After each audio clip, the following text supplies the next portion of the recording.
எப்போவாவது யோசிச்சிருக்கீங்களா, நான் எல்லாமே கரெக்டாக தானே பண்ணுறேன், அப்புறம் ஏன் என் வேலை மட்டும் நகரவே மாட்டேங்குது? Why it is not simply moving, why I am stuck. ஜாதகம் சூப்பராக இருக்கும், டைம் நல்லா இருக்கும், ஆனால் ரிசல்ட் மட்டும் 0. வண்டி ஸ்டார்ட் ஆகும், ஆனால் கியர் விடாது. கழுத்து போட போவீங்க, ஆனால் பேனால மை இருக்காது. ஏதோ ஒரு இன்விசிபிள் வால் உங்களை தடுத்துக்கிட்டே இருக்கும். இது பேட் லக் கிடையாது, இது சனி பிடிச்சதோ இல்லை ராகு பிடிச்சதோ கிடையாது. இது ஒரு ஹிடன் காஸ்மிக் மெக்கானிசம். உங்க ஜாதகத்தில் ஒரு காஸ்மிக் பாஸ் பட்டன் இருக்கு. அது என்ன, அதை எப்படி அன்லாக் பண்றது? இன்னைக்கு நாம ஷேர் பண்ற போற விஷயம் அதுதான். அந்த விஷயம் it will change how you look at your problems. வாங்க, this is astro Santosh and welcome to Divya Chetana. இதுக்கு பேர் முடக்கு. பேரை கேட்ட உடனே பயந்துடாதீங்க. நிறைய பேர் இதை ஆல்ரெடி கேட்டிருப்பீங்க அண்ட் பாதி பேர் பரிகாரமும் செஞ்சிருப்பீங்க.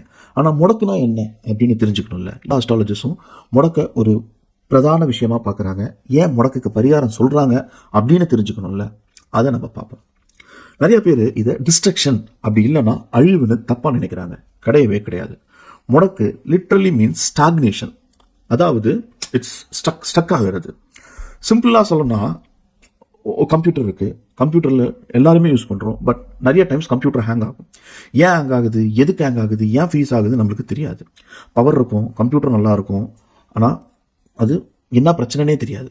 நம்ம என்ன பண்ணுவோம், சிம்பிளா ஒரு ரீஸ்டார்ட் பண்ணுவோம் இல்லையா, ஒரு ரெண்டு தட்டுவோம், அது ஓட ஆரம்பிச்சிடும். ஸ்க்ரீன் ஃப்ரீஸ் ஆகி நிற்கும், ஆனால் நம்ம ரெண்டு தட்டுவோம், அப்புறம் அது ஓட ஆரம்பிச்சிடும்.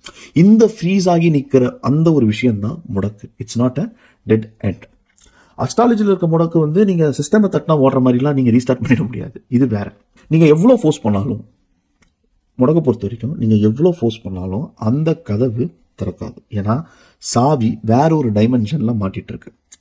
சாவி எங்க மாட்டிட்டு இருக்குன்னு ஃபர்ஸ்ட் தெரியணும். ஏன் இப்படி ஸ்டக் ஆகுது? இதுக்கு பின்னால ஒரு பெரிய சயின்ஸ் இருக்கு. என்னன்னா, நம்ம மூல நட்சத்திரத்துக்கும் பூராட நட்சத்திரத்துக்கும் நடுவுல ஒரு பாயிண்ட் இருக்கு. சரியா அந்த இடத்துல தான் நம்ம மில்கி வே கேலக்சியோட சென்டர் இருக்கு. விண்வெளி ஆராய்ச்சியாளர்கள், அதாவது ஆஸ்ட்ரானாமர்ஸ், அங்க என்ன இருக்குன்னு கண்டுபிடிச்சிருக்காங்க தெரியுமா?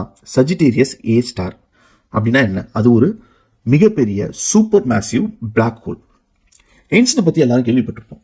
எயின்ஸ்டைன் என்ன சொல்லியிருக்காரு தெரியுமா? எயின்ஸ்டைனோட தியரி படி ஒரு பிளாக் ஹோல், அதாவது அந்த ஒரு பிளாக் ஹோல் பக்கத்தில் நீங்க போனீங்கன்னா என்ன ஆகும்? டைம் டைலேஷன், அதாவது டைம் டைலேட் ஆகும். அதாவது டைம் டைலேஷனா டைம் ஸ்லோ ஆகும். Time slows down. வெளியில இருக்கிறவங்களுக்கு ஒரு வருஷம், ஆனா அந்த கிராவிட்டிக்குள்ள இருக்கிறவங்களுக்கு அதே ஒரு வருஷம் வந்து ஒரு நிமிஷமா தெரிஞ்சிடும். நீங்க இன்டர்ஸ்டெல்லார் படம் பார்த்தீங்கன்னா உங்களுக்கு வந்து இந்த டைம் டைலேஷனோட கான்செப்ட் வந்து ரொம்பவே புரிய ஆரம்பிக்கும். இப்போ லாஜிக்கா நம்ம கனெக்ட் பண்ணலாம். முடக்க நட்சத்திரன்றது இந்த பிளாக் ஹோலை மையமா வச்சு வர ஒரு ரிஃப்ளெக்ஷன். ஸோ ஒரு கிரகம் உங்க முடக்க நட்சத்திரத்துல மாட்டிக்கிச்சுன்னா அது டெக்னிக்கலி அந்த பிளாக் ஹோலோட டைம் டேப்ல மாட்டின மாதிரி. அதனாலதான் அந்த கிரகம் அழியாது, ஆனா நகரவும் நகராது. நீங்க இங்க பூமியில ஏன் ரிசல்ட் வரலன்னு டென்ஷன் ஆவீங்க, ஆனா அந்த கிரகம் ஒரு டைம் லூப்ல சிக்கி நிற்கும். ஓகே, இப்போ முடக்க பத்தி சொல்லிட்டோம், டைம் டைலேஷன் பத்தி சொல்லிட்டோம், பிளாக் ஹோல் பத்தி சொல்லிட்டோம். முடக்க நட்சத்திரத்தை எப்படி கண்டுபிடிக்கிறது? சரி, எனக்கு எந்த நட்சத்திரம் இந்த பிளாக் ஹோல் எஃபெக்டை கொடுக்கும்? இதை கண்டுபிடிக்கிறதுக்கு ஒரு சீக்ரெட் கோட் இருக்கு. அதான் நம்பர் 39. ஏன் 39? பாருங்க, நம்ம கேலக்சியோட ஆக்சிஸ் இருக்குல்ல, அது எங்க இருக்கு? அதாவது மூல நட்சத்திரத்துக்கும் பூராட நட்சத்திரத்துக்கும் நடுவில். இப்போ இந்த மூல நட்சத்திரத்தோட நம்பர் என்னன்னு பார்த்தீங்கன்னா 19.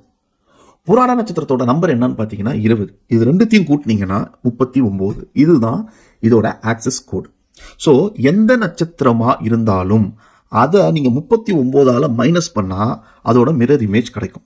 ஃபார் எக்ஸாம்பிள், ஃபார்முலா என்னன்னா 39 மைனஸ் யுவர் ஸ்டார். இதுதான் ஃபார்முலா.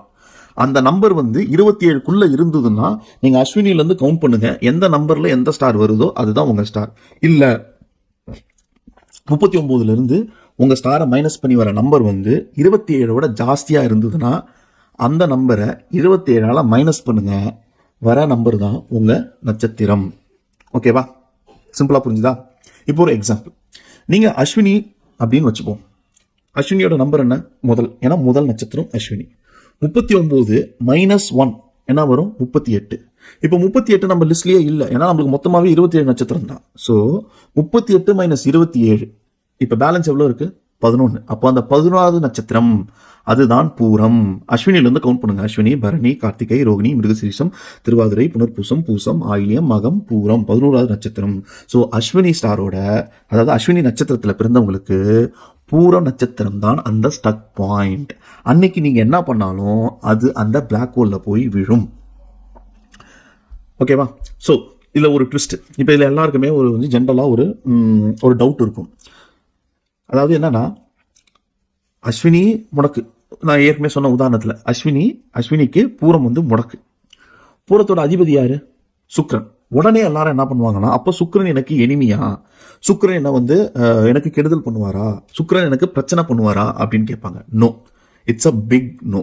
ஏன்னா சுக்கிரன் உங்க எனிமி கிடையாது. சிம்பிள் லாஜிக் என்னன்னா, சுக்கிரன் தான் தண்ணி, அதாவது வாட்டர். பூர நட்சத்திரம் என்ன? பைப்பு. அதாவது அந்த பூர நட்சத்திரம், அந்த நட்சத்திரம் வாயிலாக தான் அந்த கிரகங்கள் உங்களுக்கு பலனை கொடுக்கும். அப்ப அந்த நட்சத்திரம் தான் பைப்பு. அப்ப முடக்குனா பைப்பு பிளாக் ஆயிடுச்சுன்னு அர்த்தம்.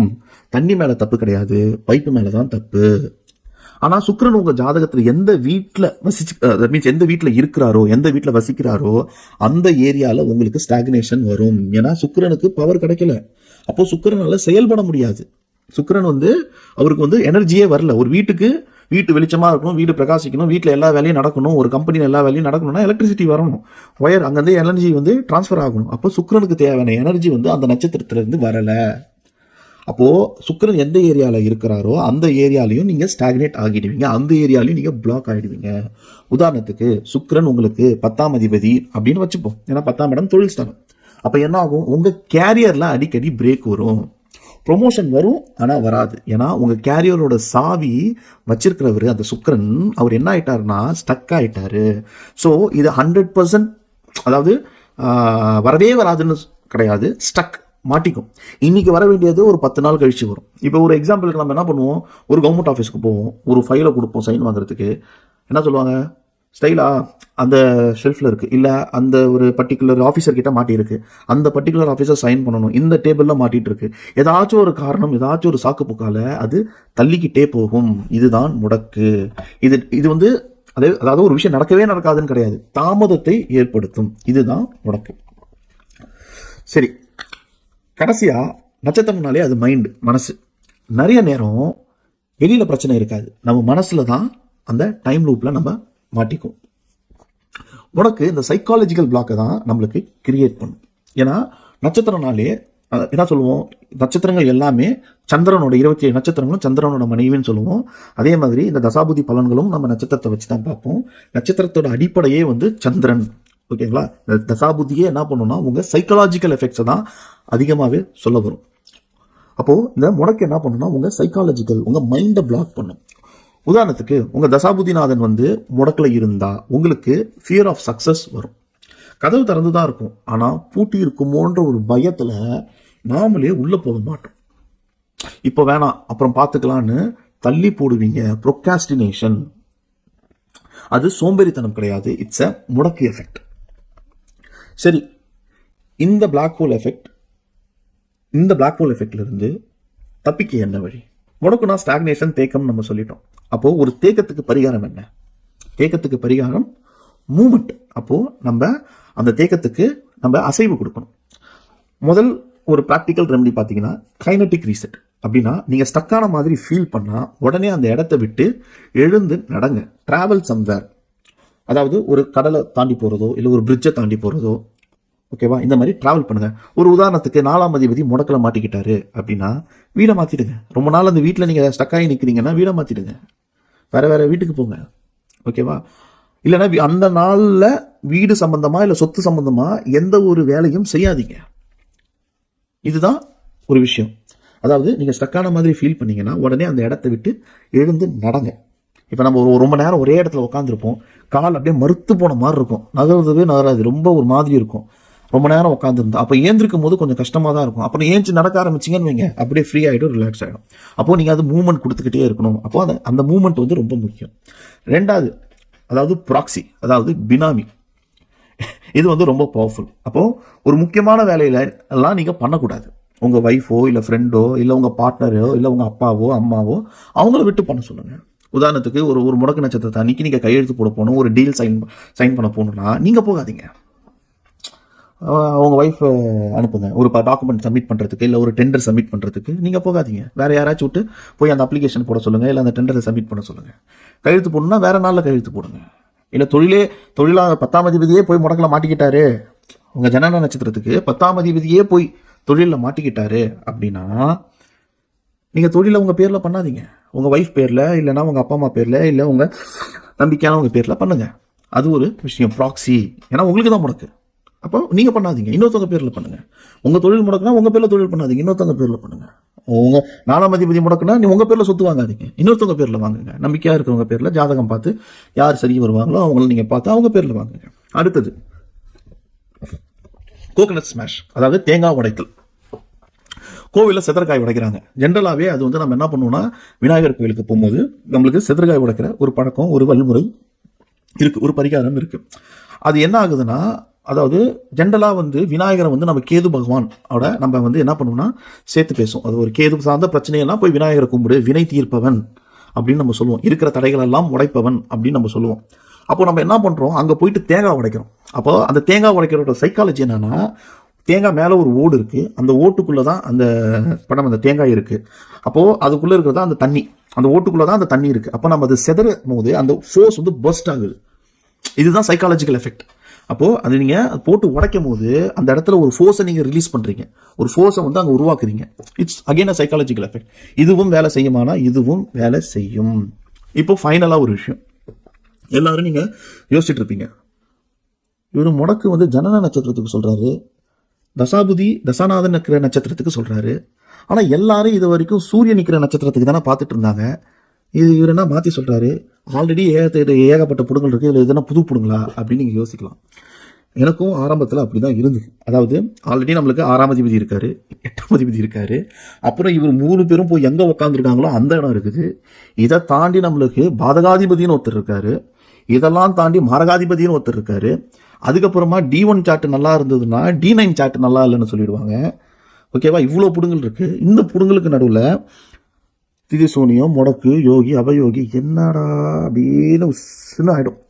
அப்போது எனக்கு என்ன ஆயிடுச்சுன்னா, இப்போ இந்த முடக்குன்ற கான்செப்ட் வரும்போது எனக்கு உள்ளுக்குள்ள ஒரு இது, அதாவது என்னென்னா, இது நிஜமாலே முடக்கு இருக்கா, இல்லை இது ஒரு ஃபியர் பேஸ்ட் அஸ்ட்ராலஜி தானா, அதாவது ஒரு பயத்தை ஏற்படுத்தக்கூடிய ஒரு விஷயம் தானா அப்படின்னு தெரிஞ்சுக்கிறதுக்காக நான் தேடும் போது எனக்கு கிடைச்ச தகவல் தான் இந்த தகவல். இது வேலை செய்யுதா, இதில் உண்மை இருக்கா, இது வேலை செய்யுதா அப்படின்னு பார்க்கும்போது நான் எடுத்து பல சார்ட்ஸ், பல ஜாதகங்கள் பார்க்கும் போதும், பல ஜாதகங்களுக்கு பரிகாரங்கள் சொல்லும் போதும், பல ஜாதகங்கள் வந்து அவங்க பிரச்சனைகள் என்னன்னு பார்க்கும் போதும் இது வந்து 100% வேலை செய்யுது.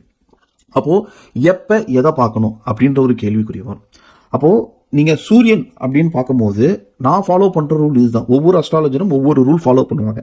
அப்போது ஒவ்வொரு அப்ரோச், அதாவது முடக்குனா இதுதான் ஒரு ஸ்டக் பாயிண்ட், ஒரு ஸ்டாக்னேஷன், இது பிரச்சனை கொடுக்குமானா பிரச்சனை கொடுக்கும். அப்போ யாருக்கு பார்க்கணும், எந்த கிரகத்துக்கு பார்க்கணும், எதுக்கு பார்க்கணுன்றது ஒவ்வொருத்தரும் ஒவ்வொரு அப்ரோச் வச்சுருப்பாங்க. இப்போ நான் என்னோட அப்ரோச் என்னன்னு பார்த்தீங்கன்னா, இப்போ ஒரு முகூர்த்தம் குறிக்கணும் அப்படின்னு பார்க்கும்போது நான் வந்து சூரிய பகவானை எடுத்துப்பேன். சூரியனை மையமாக வச்சு நான் முடக்கு பார்ப்பேன், முகூர்த்தம் குறிக்கிறது. தனிநபர் ஜாதகம் அப்படின்னு பார்க்கும்போது ஒரு சைக்காலஜிக்கல் பிளாக் எங்கே இருக்குன்னு பார்க்கும்போது நான் வந்து சந்திரன் நிற்கிற நட்சத்திரத்தை பார்ப்பேன். இதே தசாநாதன் இப்போ இருக்கிற தசா புத்திக்கு இப்போ இருக்கிற என்ன பிரச்சனை, இந்த தசா புத்திக்கு என்ன பிரச்சனை அப்படின்னு பார்க்கும்போது நான் தசாநாதனுக்கு பார்ப்பேன். ஒட்டுமொத்த கேரியர் அப்படின்ற ஒரு முடக்கு வரும்போது என் கேரியர் எங்கே ஸ்டக் ஆகும், எந்த நட்சத்திரக்காரங்கள் எனக்கு ஸ்டக் பண்ணுவாங்க, என் கேரியரில் எங்கே எனக்கு பிரச்சனை வரும் தெரியும் அப்படின்னு வரும்போது நான் என்ன பண்ணுவேன்னா சனி நிற்கிற நட்சத்திரத்துக்கு நான் முடக்கு பார்ப்பேன்.